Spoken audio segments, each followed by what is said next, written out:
Mi próxima gran aventura, a los 90 años, será morir. O no hay nada o hay algo, y si no hay nada, no hay nada, y eso es todo.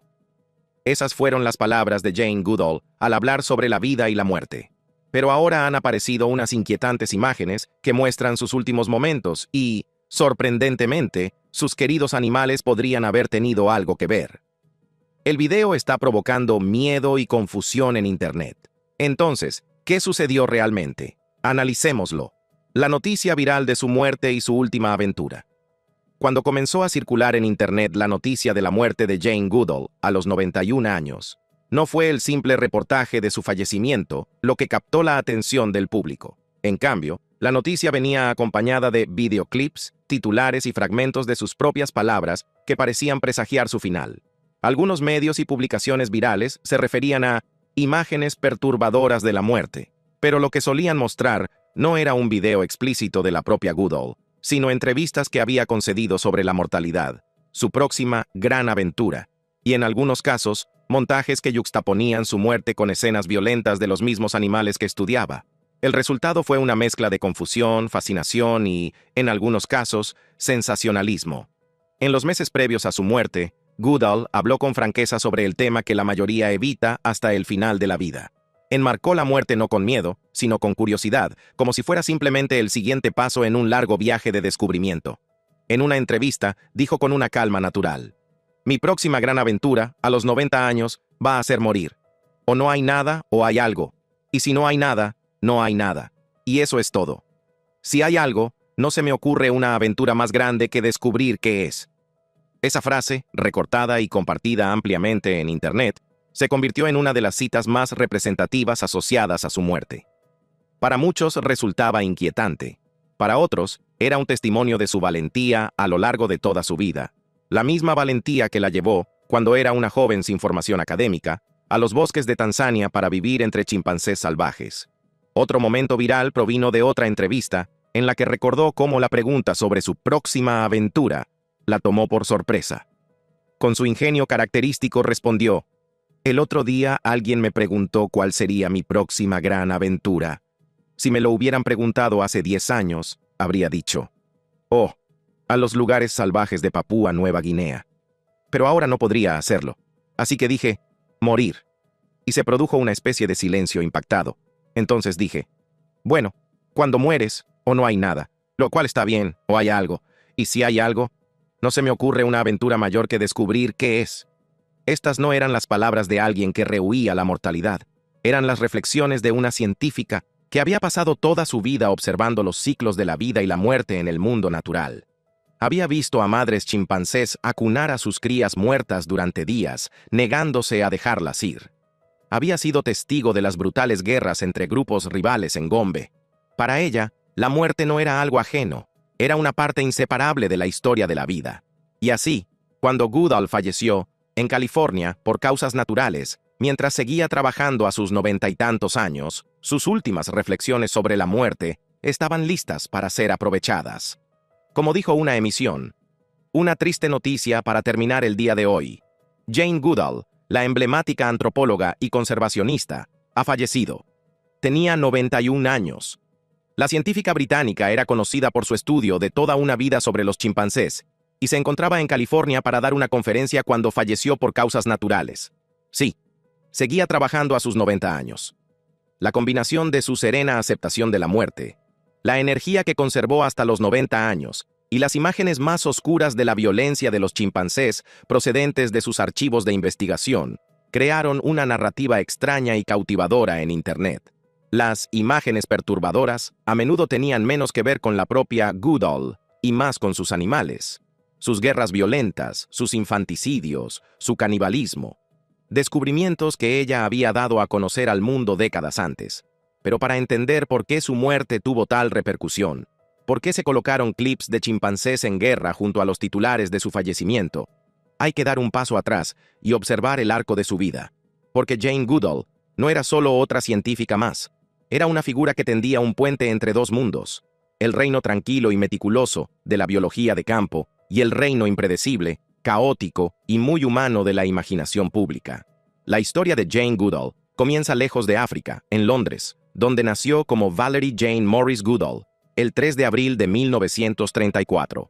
Desde el principio, los animales ocuparon un lugar central en su imaginación. Cuando era pequeña, le regalaron un chimpancé de peluche llamado Jubilee, que llevó consigo durante años, un presagio de la profunda conexión que más tarde establecería con los chimpancés reales en la naturaleza. Su infancia estuvo llena de libros que la transportaban a selvas y reinos animales. Dr. Dolittle, El libro de la selva, Tarzán de los monos. Para ella no eran solo historias, sino mapas de la vida que soñaba vivir. Una vez recordó haberse escondido durante horas en el gallinero de su familia, observando en silencio cómo una gallina ponía un huevo. Para una niña de 5 años, este acto de paciencia, curiosidad y concentración era inusual, y revelaba las mismas cualidades que la definirían como investigadora décadas más tarde. El apoyo de su madre, Van Morris Goodall, fue crucial. En una época en la que no se esperaba que las niñas se dedicaran a la ciencia, Van trató la curiosidad de Jane, no como una distracción, sino como un don. Alimentó el sueño, incluso cuando eso significaba aceptar la idea de que su hija se mudara a los bosques de África sin título universitario, sin dinero y sin un plan de acción. Goodall no podía permitirse una educación superior. Después de terminar la escuela en Uplands, en Bournemouth, se formó en secretariado, pero nunca perdió de vista su sueño. Trabajó como mesera, mecanógrafa y en otros empleos, ahorrando cada centavo que le sobraba. Finalmente, a los 23 años, compró un boleto a Kenia y zarpó en 1957, una decisión que cambiaría no solo su vida, sino la forma en que el mundo entendía a los animales. En Nairobi, su camino se cruzó con el de Louis Leakey, el renombrado paleoantropólogo que buscaba información sobre los orígenes del ser humano. Leakey reconoció algo extraordinario en esta joven, una feroz curiosidad libre de las convenciones académicas. Mientras que otros veían su falta de formación académica como una debilidad, Leakey vio su potencial. La contrató como su asistente en el Museo Corindon, asignándole tareas como catalogar fósiles y observar monos verdes. Fue un aprendizaje que agudizó sus habilidades, y lo que es más importante, la encaminó hacia el bosque. En 1960, Leakey había conseguido financiación para un proyecto sin precedentes, enviar a Goodall al Parque Nacional Gombe Stream, en lo que entonces era Tanganica, ahora Tanzania. Tenía solo 26 años cuando llegó el 14 de julio, acompañada por su madre, ya que las autoridades coloniales no permitían que una mujer joven viviera sola en la selva. La misión era desalentadora. En aquella época se sabía muy poco sobre los chimpancés en estado salvaje. Se les consideraba poco más que animales, sin individualidad, cultura o inteligencia. La tarea de Goodall consistía en observar, registrar y revelar. Los primeros meses en Gombe fueron agotadores. Goodall vivía en una sencilla tienda de campaña, cocinaba al fuego y luchaba contra los insectos y la soledad. Todos los días subía a las colinas, con los binoculares en la mano, escudriñando las copas de los árboles en busca de chimpancés que huían al acercarse ella. Eran cautelosos y, durante semanas, lo único que pudo ver fueron sombras lejanas. Entonces apareció David Greybeard, el primer chimpancé que aceptó su presencia. Con su característico pelaje facial gris, encarnaba la paciencia y la calma. Al tolerar su presencia, abrió la puerta a los demás. Poco a poco, la comunidad de chimpancés comenzó a rebelarse, un individuo tras otro. Este fue el momento que transformó a Jane Goodall de una extraña a una participante en su mundo. No les asignó números, como habrían hecho la mayoría de los científicos. Les dio nombres: Flo, Fifi, Goliath. Vio personalidades en ellos: audacia, timidez, agresividad, ternura. Los críticos la acusaron de antropomorfismo, de proyectar cualidades humanas en los animales. Pero Goodall insistió en que simplemente describía lo que observaba. Fue este enfoque, empático pero preciso, lo que la distinguió. También significó que, cuando más tarde informó de actos de violencia impactantes entre los chimpancés, el mundo escuchó con una mezcla de incredulidad y fascinación. No eran animales sin rostro, eran individuos, y podían ser cariñosos, pero también brutales. Para entender por qué sus propias reflexiones sobre la muerte resonaron tan profundamente, consideremos los comportamientos que documentó. Observó a madres acunar a sus crías muertas durante días, como si no quisieran aceptar la irrevocabilidad de la pérdida. Describió el dolor de los hermanos y el duelo silencioso que se extendía por el bosque. Estas escenas de muerte en el mundo animal moldearon su comprensión de la mortalidad, no como algo que temer, sino como un hilo conductor universal. No es casualidad, pues, que cuando hablaba de su propia muerte, lo hiciera sin temor. Para ella, la muerte era una extensión del orden natural que había observado tan de cerca. Esa perspectiva, que ahora circula en clips virales, a muchos les pareció perturbadora. Pero para Jane Goodall, era la misma aceptación tranquila que siempre había mostrado, ya fuera ante un termitero con curiosidad o documentando la carnicería de una guerra de chimpancés. Su muerte a los 91 años marcó el final de una vida. Pero las imágenes, las reflexiones y los animales que estudió aseguraron que su historia, con toda su luz y oscuridad, continuara propagándose. Pero los mismos ojos pacientes que observaban los momentos más tiernos del bosque también registraron sus verdades más inquietantes, y esos descubrimientos perturbadores llegarían a definir su legado tanto como su asombro. Sus animales, sus descubrimientos y el lado oscuro. Cuando el mundo se enteró de que Jane Goodall había fallecido a los 91 años, llovieron los homenajes. Sin embargo, junto a los memoriales, surgió otro tipo de contenido en Internet. Recopilaciones de imágenes violentas de chimpancés, acompañadas de titulares sobre su muerte. No se trataba de clips aleatorios. Procedían directamente de los impactantes descubrimientos que la propia Goodall había hecho décadas antes. Descubrimientos que destrozaron nuestras suposiciones sobre lo que significaba ser humano y lo que significaba ser animal. Para entender por qué la gente asoció esas imágenes perturbadoras con su fallecimiento, tenemos que adentrarnos en el bosque de Gombe, donde las décadas de paciente observación de Goodall revelaron la complejidad y, en ocasiones, la brutalidad de la vida de los chimpancés. En 1960, a los pocos meses de comenzar su trabajo de campo, Jane Goodall hizo la observación que la catapultaría a la historia de la ciencia. Los chimpancés utilizaban herramientas. Observó a David Greybeard arrancar hojas de una ramita e insertarla en un termitero para extraer insectos para comer. No solo se trataba del uso de herramientas, sino de la fabricación de herramientas. En aquella época, el uso de herramientas se consideraba una característica definitoria de la humanidad. Sugerir que otra especie no solo utilizaba herramientas, sino que también las fabricaba, era revolucionario. Louis Leakey, su mentor, capturó la importancia del momento cuando declaró: "Ahora debemos redefinir el concepto de herramienta, redefinir el concepto de hombre, o aceptar a los chimpancés como humanos". Esta única observación rompió el muro que separaba a los humanos de los animales en la imaginación científica. Pero eso solo fue el principio. Durante años, se pensó que los chimpancés eran vegetarianos pacíficos. Goodall echó por tierra esa creencia. Documentó cacerías coordinadas, en las que grupos de machos perseguían a los monos colobos por los árboles, acorralándolos y matándolos. Describió cómo los machos compartían la carne para formar alianzas o atraer a las hembras, lo que constituía una moneda de cambio política en el bosque. Aún más impactantes fueron los casos de canibalismo. En ocasiones excepcionales, pero inolvidables, observó cómo los chimpancés mataban y devoraban a crías, a veces de grupos rivales, a veces de los suyos propios. Estas revelaciones horrorizaron no solo al público, sino también a la propia Goodall, que en su día había esperado que los chimpancés fueran más amables que los humanos. Las imágenes de estas cacerías y asesinatos, conservadas en documentales, relatadas en libros y archivadas en sus notas, se convirtieron en algunas de las imágenes más inolvidables asociadas con el trabajo de su vida. No es de extrañar que, tras su muerte, estos momentos inquietantes resurgieran en Internet, entremezclados con la noticia de su fallecimiento. Goodall también reveló algo mucho más matizado. Los chimpancés no eran solo asesinos. Eran individuos con personalidades, emociones y relaciones.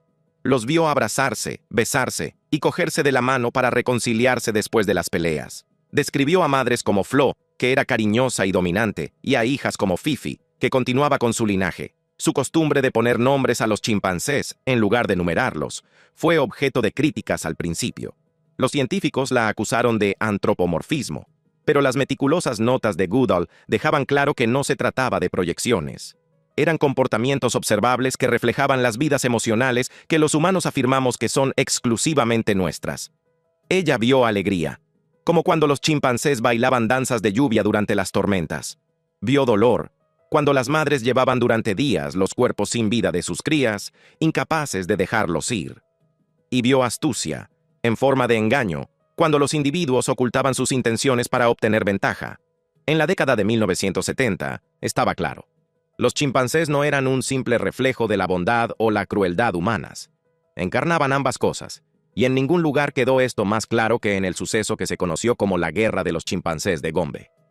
De 1974 a 1978, Goodall y su equipo fueron testigos de un conflicto sostenido entre dos grupos de chimpancés en Gombe, los Kasakela y los Kahama.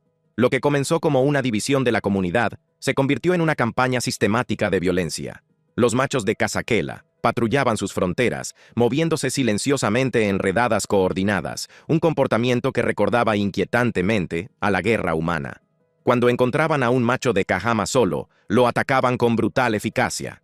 Goodall registró cómo Godi, una de las primeras víctimas, fue arrastrado desde un árbol y golpeado hasta la muerte. Durante los años siguientes, uno por uno, los machos de Kahama fueron cazados y asesinados. Al final, la comunidad Kahama había sido aniquilada. Su territorio fue absorbido por los Kasakela. Goodall describió los asesinatos con detalle, las mordeduras, los gritos, la carne arrancada de los cuerpos e incluso los momentos de canibalismo por parte de los vencedores. El mundo científico quedó atónito. El público quedó conmocionado. La idea de que los chimpancés, tan cercanos a nosotros genéticamente, pudieran librar una guerra organizada, nos obligó a rendir cuentas con nuestro propio pasado violento. Por muy inquietante que fuera la guerra, Goodall también documentó la violencia dentro de las comunidades. El ejemplo más notorio fue el de Passion, una chimpancé hembra, y su hija Pom. Entre 1974 y 1976, mataron y se comieron a varios bebés de otras hembras de su propio grupo. Goodall se esforzó por explicar estos actos. No estaban motivados por el hambre, parecían ser estratégicos, reduciendo la competencia por los recursos y aumentando la ventaja reproductiva. Era un escalofriante recordatorio de que la violencia no se limitaba a los machos ni a las disputas territoriales. Estas fueron las imágenes, madres devorando a sus crías, machos destrozando a sus rivales, que resurgieron en Internet junto con las noticias de la muerte de Goodall. Fueron inquietantes entonces y siguen siéndolo ahora. Sin embargo, para Goodall, estas observaciones eran esenciales. Formaban parte de la verdad de la vida de los chimpancés y, por extensión, de la verdad de nuestra propia historia evolutiva. La propia Goodall admitió el impacto que estos descubrimientos tuvieron en su visión del mundo. Al principio de su carrera, esperaba que los chimpancés fueran una ventana a un lado más amable de la naturaleza humana. En cambio, descubrió que sus sociedades, como la nuestra, equilibraban la compasión con la crueldad. Reflexionó que los chimpancés eran capaces de tener un lado oscuro, y eso la obligó a reconsiderar los orígenes de la agresividad humana. Académicos como Richard Wrangham se basaron más tarde en su trabajo con teorías como la hipótesis de los machos demoníacos, que sugiere que la agresividad territorial tanto en los humanos como en los chimpancés comparte profundas raíces evolutivas. Pero Goodall nunca redujo a los chimpancés a simples asesinos. Insistió en mantener ambas verdades a la vez, su capacidad para la ternura y para la violencia. Cuando Jane Goodall falleció, era natural que la gente revisara el trabajo de su vida. Pero como sus descubrimientos más famosos implicaban realidades inquietantes, el uso de herramientas que difuminaba la división entre humanos y animales y guerras que reflejaban las nuestras, las imágenes que circularon no eran solo de una científica sonriendo con chimpancés. Eran de los propios animales, capturados en imágenes crudas e inquietantes de sus actos más violentos. El encuadre en línea de las imágenes de la muerte jugaba con esta dualidad. No era la propia muerte de Jane Goodall lo que se sensacionalizaba, sino las muertes que ella había documentado, de chimpancés, a manos de otros chimpancés, y que ahora se utilizaban como telón de fondo para su fallecimiento. En cierto sentido, era apropiado. Su carrera se basó en contar al mundo verdades incómodas sobre los animales que muchos preferían idealizar. Incluso en la muerte, su legado transmitía tanto asombro como incomodidad. Sin embargo, incluso después de revelar este lado más oscuro de la naturaleza, Jane Goodall se negó a dejar que la desesperación fuera su última palabra. En cambio, orientó el trabajo de su vida hacia la esperanza, la acción y una lucha duradera por el futuro. Legado, reacciones a su muerte e impacto en la conservación. Cuando se confirmó la muerte de Jane Goodall a los 91 años, la noticia se difundió rápidamente, no solo a través de los medios tradicionales, sino también a través de plataformas en las que millones de personas encontraron sus palabras e imágenes en breves ráfagas virales. La historia se enmarcó de muchas maneras. como el fin de una era en la primatología, como el fallecimiento de una querida conservacionista y en algunos rincones, a través de las inquietantes imágenes de la violencia de los chimpancés que habían marcado su carrera. Pero lo que realmente se puso de relieve en los días posteriores a su fallecimiento no fueron solo las inquietantes imágenes que reaparecieron en Internet, sino el extraordinario legado que dejó, un legado que combinaba la ciencia, la defensa de la causa y una esperanza inquebrantable en el futuro. Incluso en sus últimos años, la agenda de Goodall habría sido agotadora para alguien con la mitad de su edad. Viajaba hasta 300 días al año, dando conferencias en universidades, foros de conservación y cumbres internacionales. Utilizaba su voz para vincular la difícil situación de los chimpancés con los retos más amplios a los que se enfrenta el planeta: el cambio climático, la destrucción del hábitat, el consumo insostenible y la pobreza. En una de sus últimas entrevistas, explicó su filosofía de conservación como algo inseparable de la justicia social. El método de conservación de nuestro Instituto Jane Goodall consiste en trabajar para aliviar la pobreza. Por un lado, tenemos el consumo excesivo, los estilos de vida insostenibles. Por otro lado, tenemos la pobreza, donde las personas destruyen el medio ambiente para sobrevivir. A menos que se alivie la pobreza y se reduzca el estilo de vida insostenible, seguro que podemos encontrar una solución, porque si no lo hacemos, será el fin de nuestra especie. Esta perspectiva, que para salvar la naturaleza era necesario abordar tanto el consumo excesivo como la pobreza, la distinguía del resto. No trataba la conservación como una cuestión abstracta y separada. La entendía como un problema humano, vinculado a las decisiones y luchas cotidianas de las personas en todo el mundo. Tras su muerte, los homenajes destacaron no solo sus descubrimientos, sino también su carácter. Locutores, científicos y activistas hablaron de su determinación y humildad. El naturalista Chris Packham, al reflexionar sobre sus encuentros con ella, la describió como alguien que hacía todo a su manera y con una energía enorme, y señaló cómo utilizaba su voz con calma y de forma dedicada para defender la vida en la Tierra. Recordó que ella había revelado las verdades más oscuras de la sociedad de los chimpancés: infanticidio, canibalismo y guerras, y al mismo tiempo había insistido en la esperanza.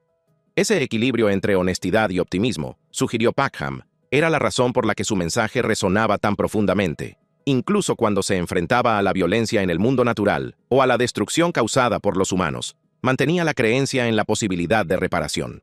El propio Instituto Jane Goodall la honró con una declaración que resumía su doble papel como científica y defensora. Los descubrimientos de la doctora Goodall como etóloga revolucionaron la ciencia y fue una incansable defensora de la protección y la restauración de nuestro mundo natural. Fundado en 1977, el Instituto Jane Goodall, KGI, se convirtió en el vehículo de su visión de la conservación.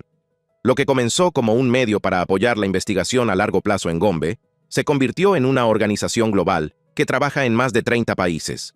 El JKGI combinó la ciencia rigurosa con proyectos de base, haciendo hincapié en que la conservación no podía tener éxito sin la participación activa de las comunidades locales.